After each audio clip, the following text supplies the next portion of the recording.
It's Crimson Tide Kickoff, brought to you by Alpha.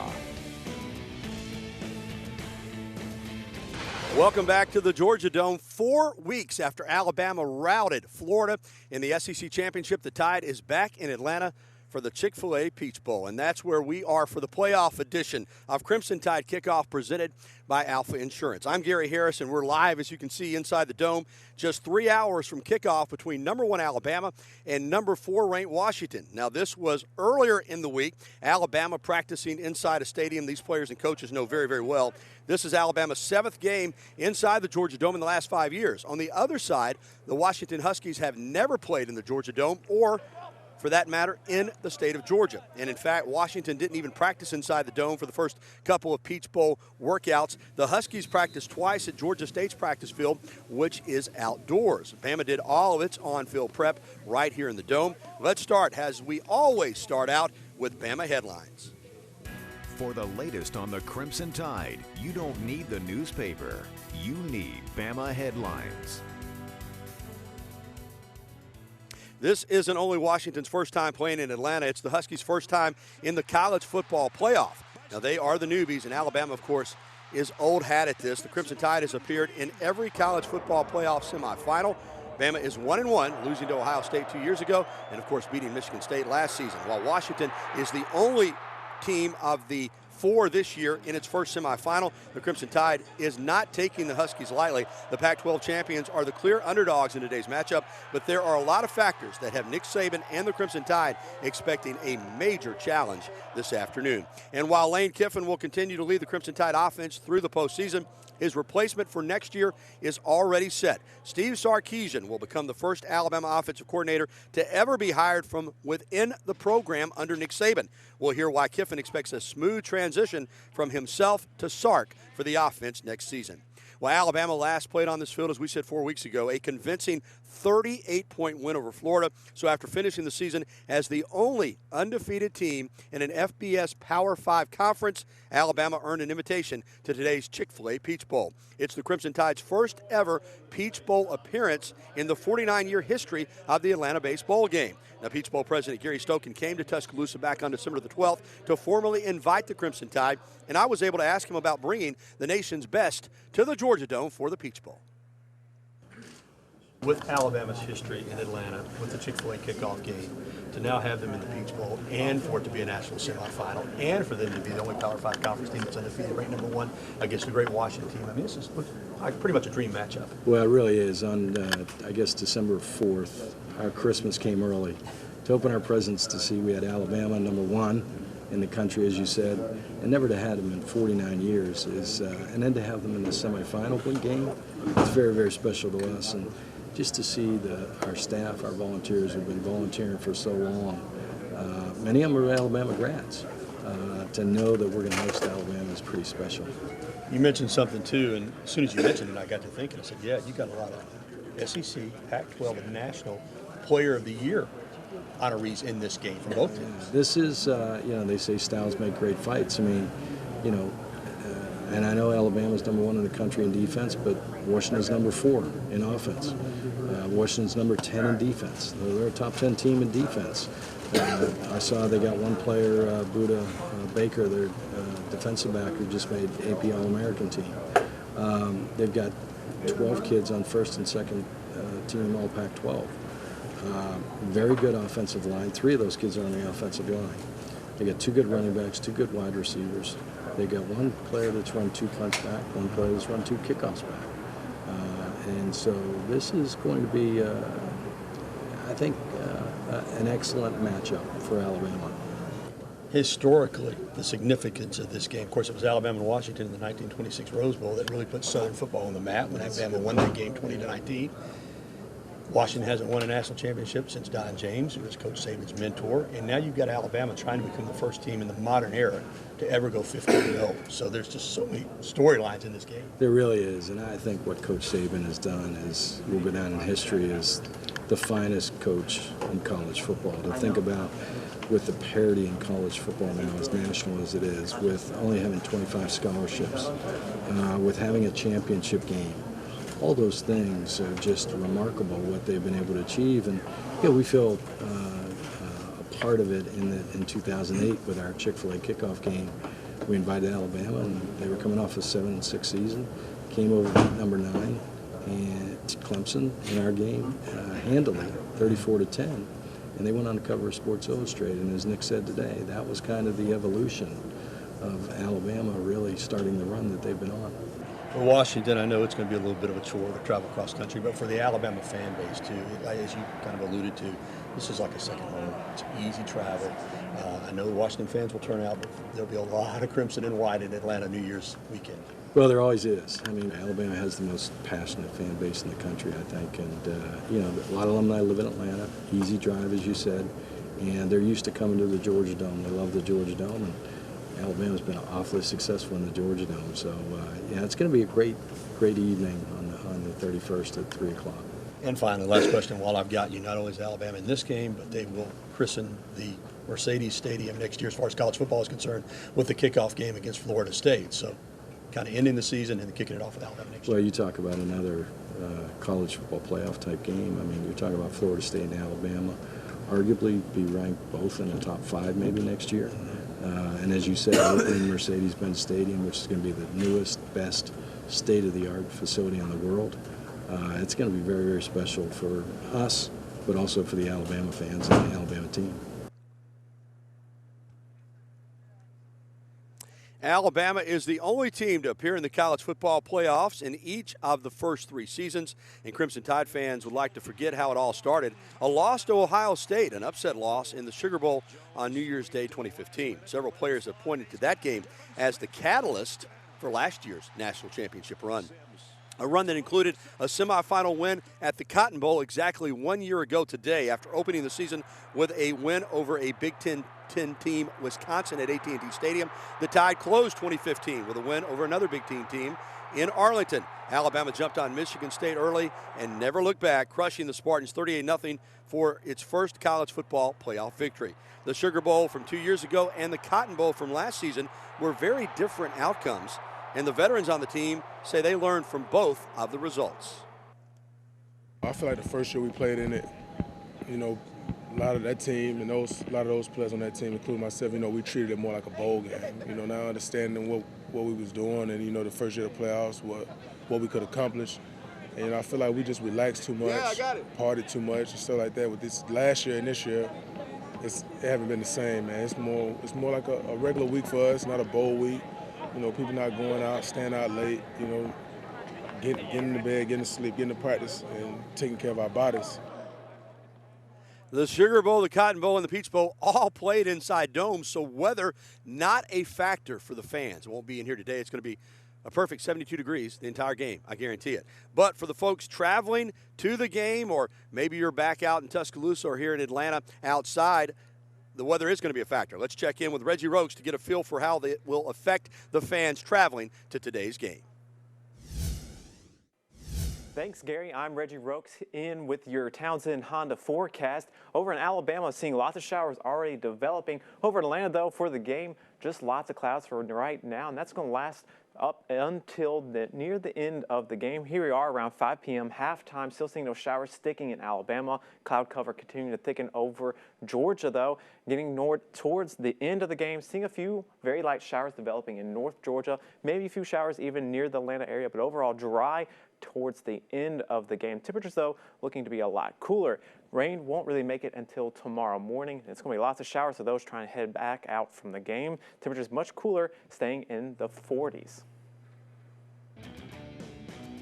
We're just getting cranked up good here on Crimson Tide Kickoff, presented by Alpha Insurance, live from inside the Georgia Dome. Stay with us as we break down the matchup between the Huskies and the Crimson Tide. And Peach Bowl Media Day brought out the weird and the wacky. See what happens when Bama players turn the mic on a WVUA 23 reporter.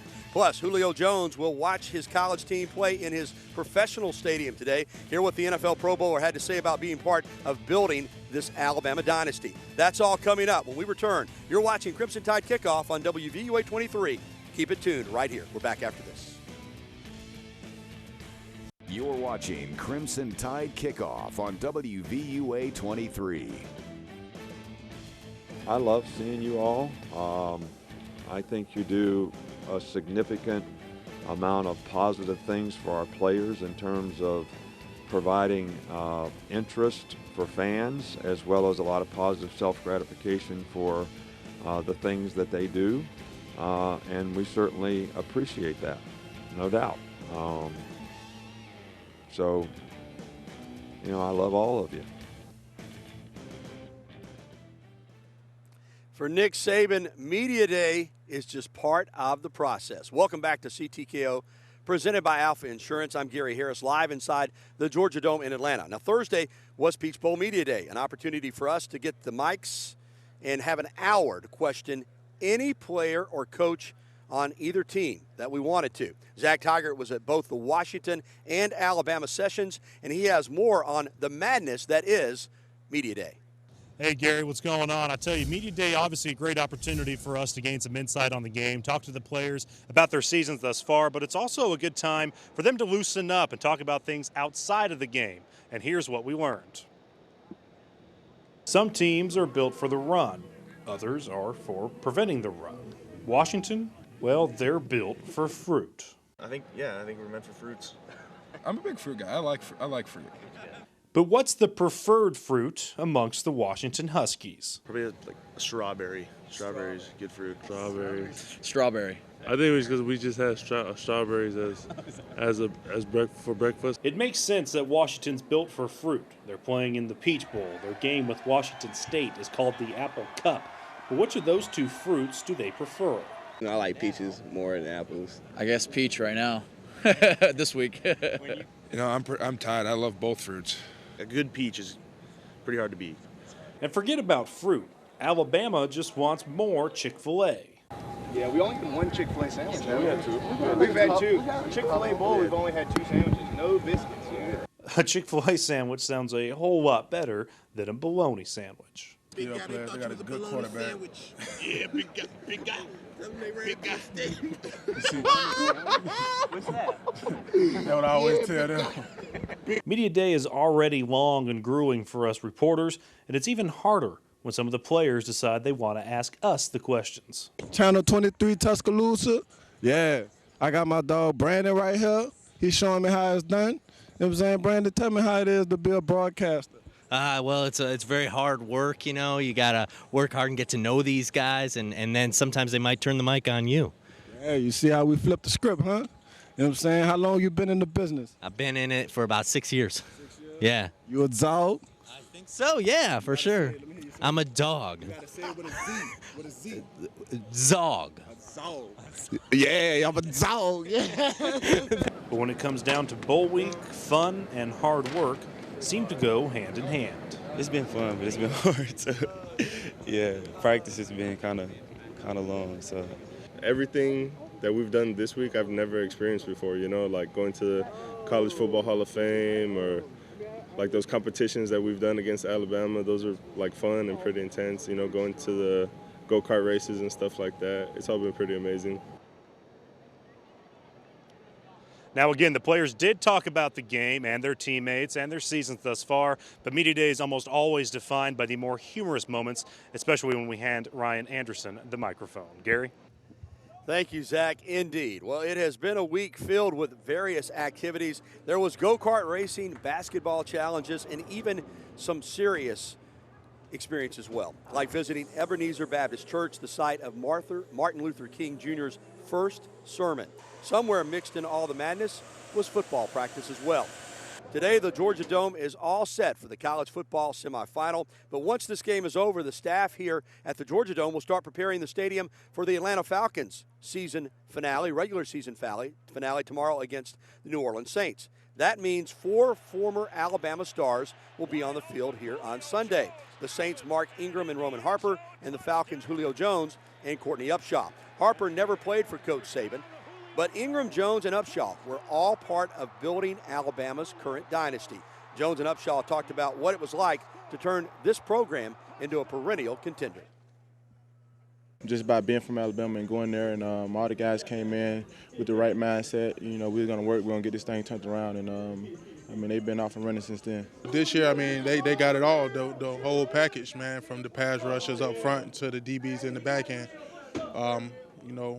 I was lucky enough to be a part of a good defense, all 4 years there. I think my last year was probably one of my best years there, just being a part of that defense. But, I mean, this year's defense, man, probably top.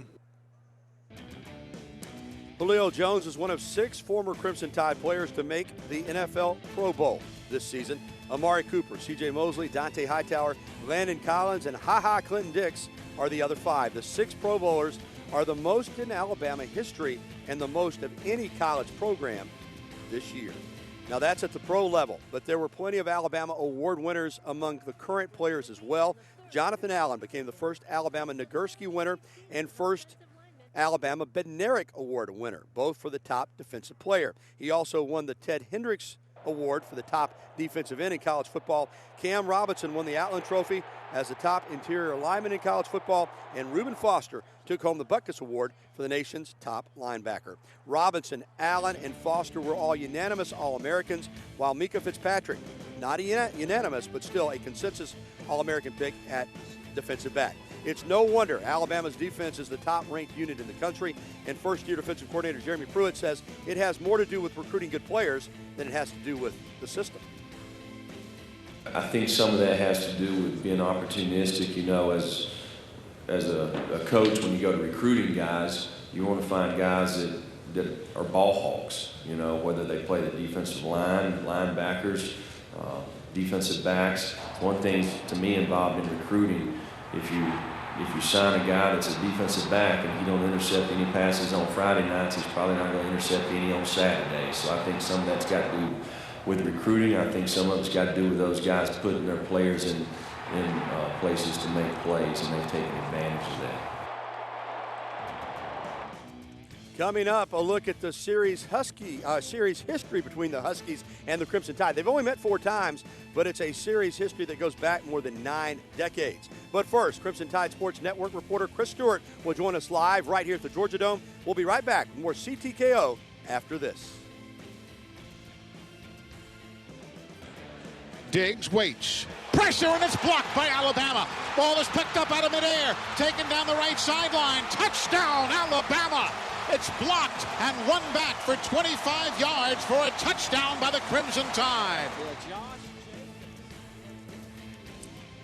Alabama's second non-offensive touchdown of the game came via a blocked punt, returned 27 yards by Josh Jacobs. It was Alabama's 14th non-offensive touchdown of the year. That, of course, was Eli Gold on the call, but another member of the Crimson Tide Sports Network joins me now live on set. I guess we can call this a set. Chris Stewart. It works. It's a set. You got 2 chairs and cameras. Yeah, it's a set, man. And voice of the Alabama Crimson Tide men's basketball team. Well, Chris, been another great ride for all of us that cover Alabama, but particularly for the network, because you guys are right there, in the locker room, on the sidelines. And I know I've had some other people tell me, well, man, I've gotten used to this, but as a broadcaster, I can't get used to it. And I'm sure on the sidelines, you don't take it for granted either. It's unbelievable. I will never forget last year at the national championship game. We're lined up for the national anthem. Normally that's a deal that takes place before the teams get out there, but they wanted it to have the Super Bowl type of feel. So I had the players lined up, and I'm standing behind them, standing next to Lyle Kane and Norm Waldrop from the Andrews Sports Medicine staff, and the national anthem's being sung, and I make no apologies for the fact that I had a tear rolling down the cheek, and when it ended, I looked at him, I said, I pray this never gets old. Because it is truly special. And growing up in this state as an Alabama fan, living in Alabama my whole life, it's very, very blessed to have the front row seat that I do. I guess the only downside, and it's a small price to pay, but I've talked about this on my radio show this week, is the expectations are so high. Yeah. And Alabama's 13-0. They've won 3 straight SEC championships. I mean, this team this year has already accomplished so much, more than most programs can even imagine. Right.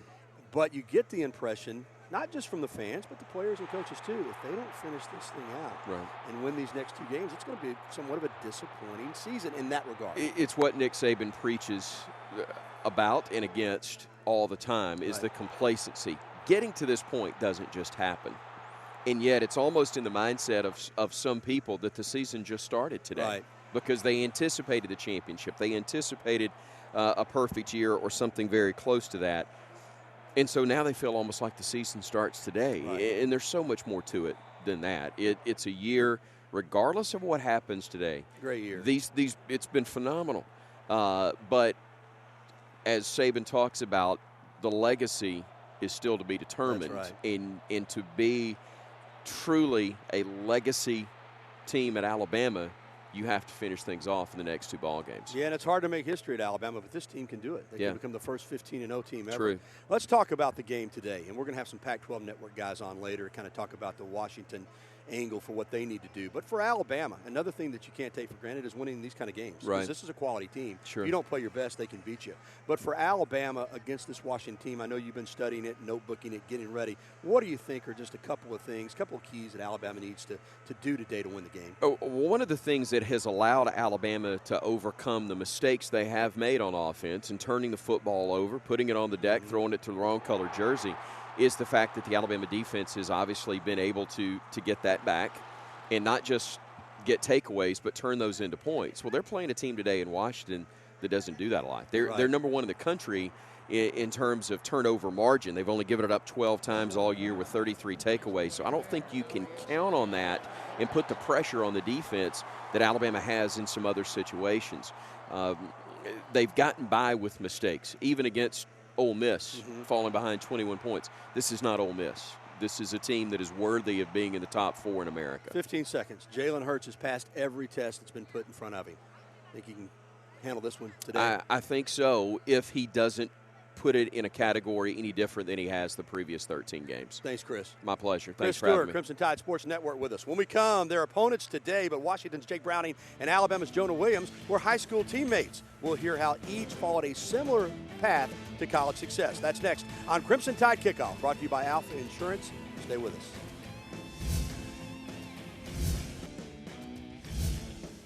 This is the best team that we've played so far this year, by far, hands down. And anybody that doesn't have the proper respect for this team and what they've accomplished this year, I hear a lot of people talking about Ohio State and Clemson and all that.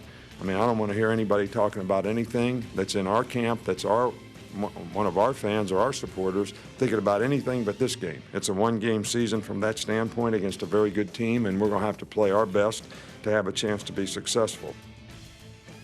Coach Nick Saban never overlooks an opponent, but he has been adamant this week that Washington is a team that presents a number of unique challenges. The two programs haven't met in 30 years, but it's a series history that actually goes all the way back to the 1920s. The Rose Bowl in 1926, the game that changed the South and the perception of Southern football. Washington was a perennial championship contender. Alabama had never won a national title, but getting a surprise invitation to Pasadena gave the Crimson Tide a chance to show the South and the nation that it was capable of competing with the best schools from out west. 20 points in the third quarter was enough to squeeze past the Huskies in the Rose Bowl, 20-19, Alabama's first of 16 national championships. Nearly 50 years later, the game was not nearly as close. Alabama crushed the Huskies 52-0 in Tuscaloosa in 1975. Willie Shelby took a punt return 84 yards for a touchdown, part of a 24-point first quarter for the Crimson Tide. But it was the ground game that did the Huskies in. Alabama totaled 404 yards on the ground, leading to the lopsided victory in T-Town. 3 years later, the Tide made the long trip out to the Pacific Northwest, but still came away with a win. Alabama trailed 10-7 at halftime, but a second-half Tony Nathan touchdown and a Rick Neal touchdown reception from Jeff Rutledge carried the Tide to a hard-fought 20-17 win over the Huskies in Seattle. The last time Washington and Alabama met was at the 1986 Sun Bowl in El Paso. I was at that game. Bobby Humphrey got the scoring started in the second quarter with a 64-yard touchdown run. It remained a low-scoring affair until the Tide opened things up in the second half. Mike Shula found Greg Richardson for a 32-yard strike in the third quarter.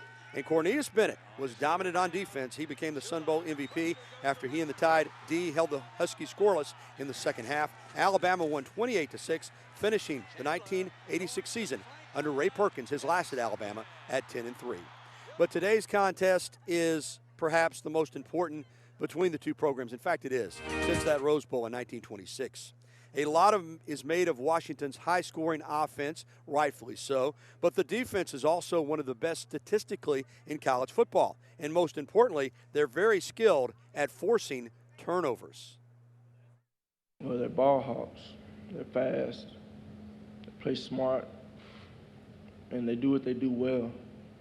So we just have to come out and execute our game plan, play our game, and see what happens. The interior of the defensive line, they have really good interior guys, and they try to use those guys to kind of, kind of clog up the middle or kind of stop the middle.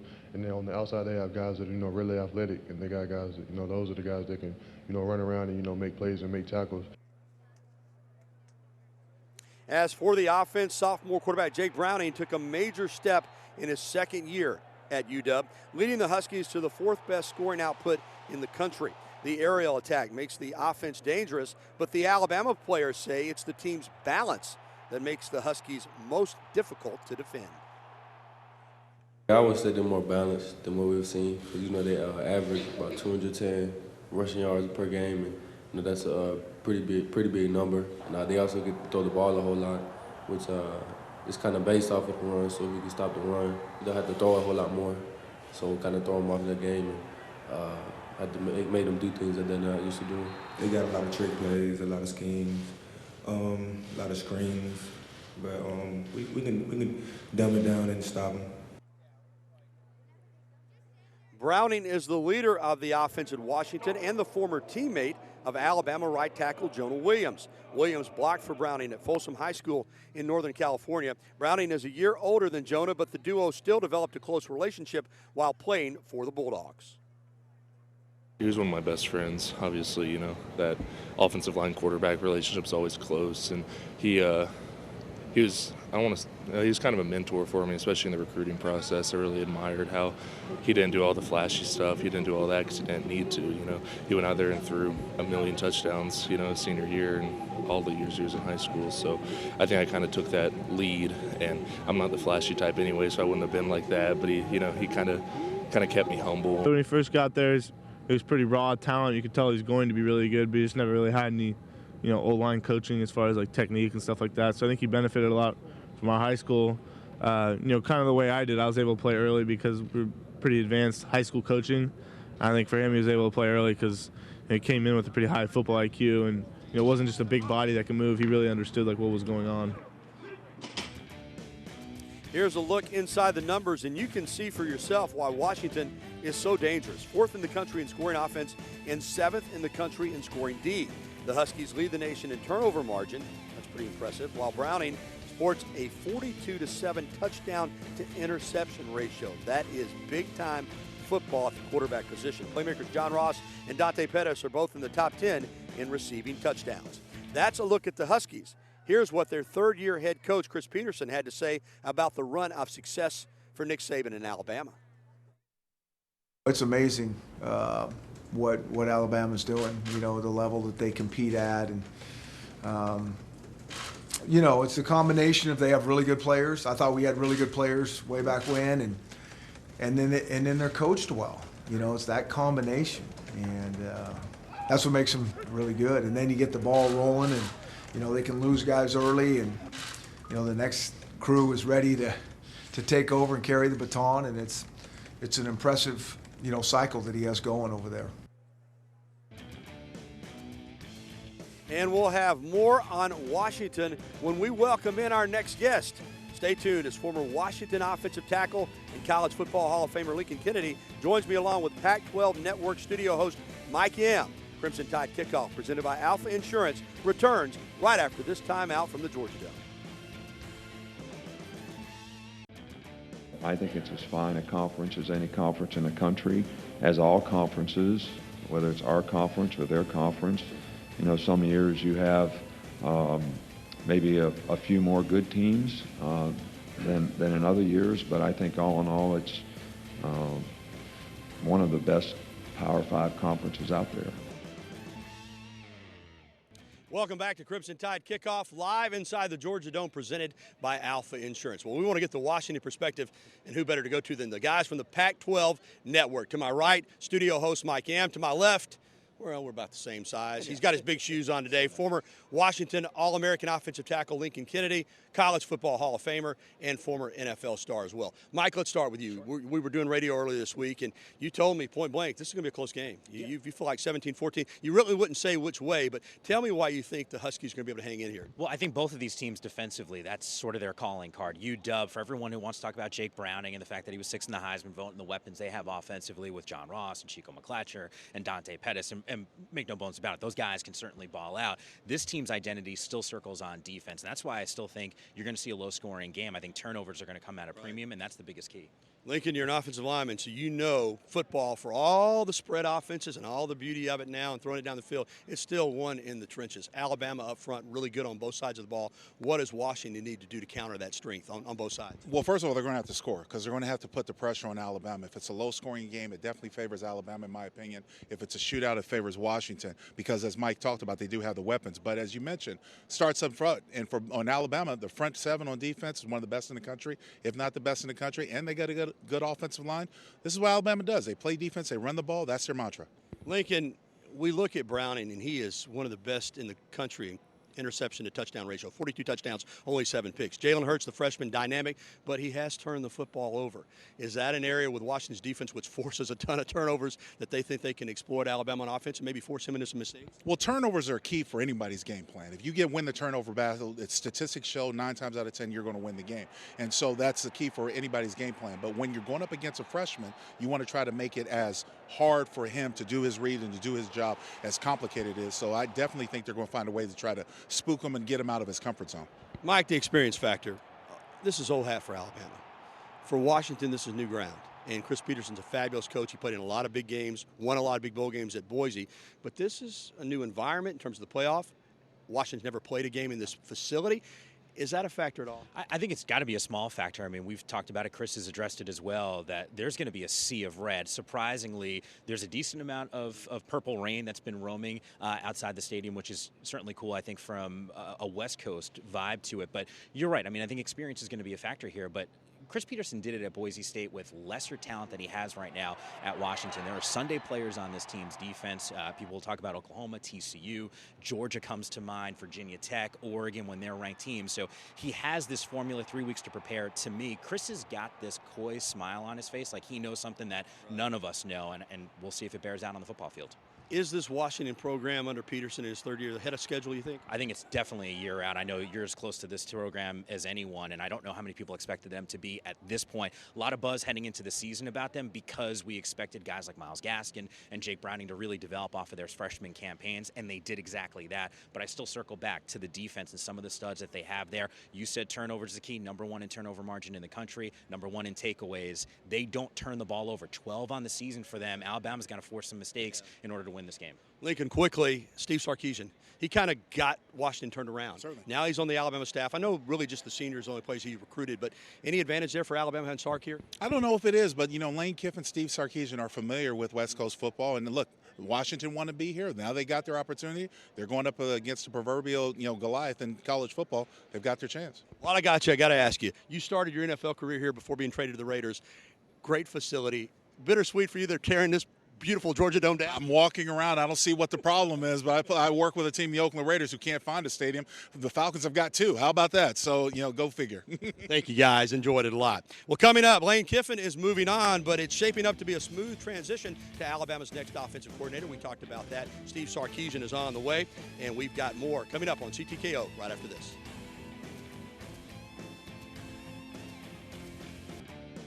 I kind of went about this backwards. Normally you kind of start small, learn, you make your mistakes on a smaller scale, where there's not as much attention on it, and then you get to the bigger job, and you kind of made those mistakes and figure some things out. I went the other way on this.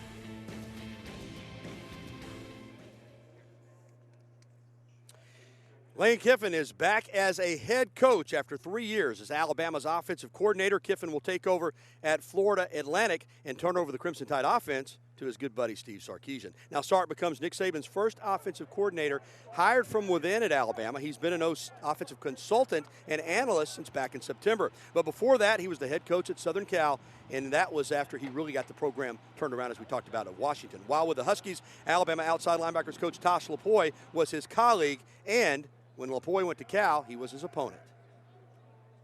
Of course, being with him from the earlier years and my respect level for him, and going back to the days of defending him, when he was in Washington and I was over there at Cal.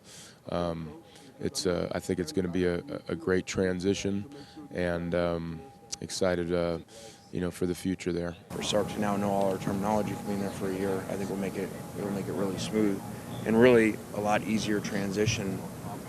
And if you go through it, I haven't thought about it until now, but an easier transition than coaches ever had. Because I think if you go back through all the coordinators, there's never been a promotion from within. And one of the biggest positives for Steve Sarkisian, the players that he inherits. A true freshman quarterback that's a star, a true freshman right tackle that's a freshman All-American, and a number of other young, talented players. Alabama has a freshman class that has made a huge contribution this season. And CTKO's Brandon Cameron joins us now with more on how this group gelled in its first season together. Gary, all season we saw the impact this freshman class was making, whether Jalen Hurts at quarterback, Josh Jacobs in the backfield, Jonah Williams blocking for them both, or Mac Wilson decleating returners on kick returns. The players spoke loud and clear on the field. Off the field, we didn't really get to know these guys too well since the media isn't allowed to talk to Alabama freshmen. That was until Thursday for Peach Bowl Media Day. So I spoke with a number of key contributors about their unique bond. When they signed their letters of intent, the former high school standouts didn't quite know how good their future classmates were going to be. Not until I actually witnessed everybody play. Because I never, when I wasn't here, I never, looked at everybody. So once I got here, I was like, we got some ballers. I didn't know, we was going to make a big impact like this, but I knew we had some guys who was coming in who was, really good. And I see we clicked because, we coming in from All-American games and stuff like that, so we already basically knew each other. So we came in, we already knew we were going to click, and we already knew we were going to have to perform and have to learn from the older guys to see what they do, and we have to really focus on what we were going to do to be a great class together. And the Alabama freshmen had some good people to look up to. For defensive lineman Quinnen Williams, it was Defensive Player of the Year, Jonathan Allen. I feel like I was a kindergarten coming into college, and just John was the teacher and Coach Dunbar was the teacher. So coming in, learning from the best defensive end in the nation right now. And because the current upperclassmen had their own mentors, they knew the importance of guiding their younger teammates. You want to leave those values in them. So, never feel like you're bigger than your teammates, and don't never belittle the younger guys that come in. You know what I mean? They're going to go through that curve you went through it. So just be with them, man. Just support them, work with them, and when they down, pick them up. Up is where this class is headed. It's excitement. We're just trying to stay together, keep working hard, keep doing what we're doing in practice, and trying to produce on the field, and just trying to stay together and work hard. I feel like we're heading in the right direction. I feel like, we can be one of those classes who can, do the impossible here, and I feel like, we got the guys who will buy into the program and do what the guys been doing in the past that's been here. But for the immediate future, it's about winning the program's 17th national championship, what would be the freshman class's first. The freshman players say they hang out together after every practice, and they keep a group chat together to text each other reminders to keep working hard and building another Crimson Tide legacy. Live in the Georgia Dome, Brandon Cameraman. Gary, let's go back to you. Thank you, Brandon. As good as Alabama is right now, it's hard to imagine that the future could even be brighter, but that's a possibility with all these great young players. Well, Alabama came out of the SEC Championship unbeaten, but with one less defensive starter. Inside linebacker Sean Dion Hamilton injured his knee in the first half. He'll not play in today's game. Junior Rashaan Evans replaced Hamilton against Florida and will start for the Tide against Washington. Evans will play next to Reuben Foster, just like when they were together at Auburn High School. It's very comfortable because we old high school teammates, so the comfort level is there, the communication is there. I miss HDH son Dion Hamilton due to his knee injury, but I got my old high school pal next to me, so I know him. Like, I know his drive, I know his thrive. We got like the same drive and thrive. I mean, we could be in the middle of a play and be telling each other jokes. Like, it's crazy. Like, that's kind of how we are. I mean, we've been playing with each other for a little bit, you know. We played with each other in high school, so it was kind of like that too. So being able to do it again all on the big stage like this is amazing. And we'll be back with more CTKO live from the Georgia Dome right after this on WVUA 23. Welcome back to CTKO. I'm Hannah Keeling, and this is your Pepsi Fan Cam from Atlanta. I am here with Jason and his family from Birmingham. So, Jason, tell me, everyone is kind of saying that this is like a home game for Alabama since it is so close to Tuscaloosa. Do you think this will give the team an advantage? Well, I do. The players have been here before, and it is kind of like a home team or home game for Alabama. Who do you think, which team will score the first touchdown? Oh, Alabama, of course. Do you have a score prediction for this game? I think we'll cover, so 33-10. Alrighty, well, that's all the time we have. We'll give it back to you, Gary. Thank you, Hannah. Alabama fans, to steal a slogan from another commercial, ain't nothing like them nowhere. They love the Tide, that's for sure. And they love the SEC. And the SEC is off to a little bit of a struggle in the bowl games. Let's bring in Zach Tigert for that story. Zach, you know, the SEC loves to chant SEC at the end of big wins. Haven't been that many of them so far. They started out 1-4. Good news is they won the last two yesterday. Still, though, 3-4 for the SEC in bowl games. It's been a little bit of a struggle. It has been. It was a struggle really all year for the SEC. They weren't obviously as dominant as we've seen in years past, but as you mentioned, just 3-4, and it could have been a whole lot worse had they not gone 2-0 yesterday. So let's take a quick recap at SEC in some of those bowls.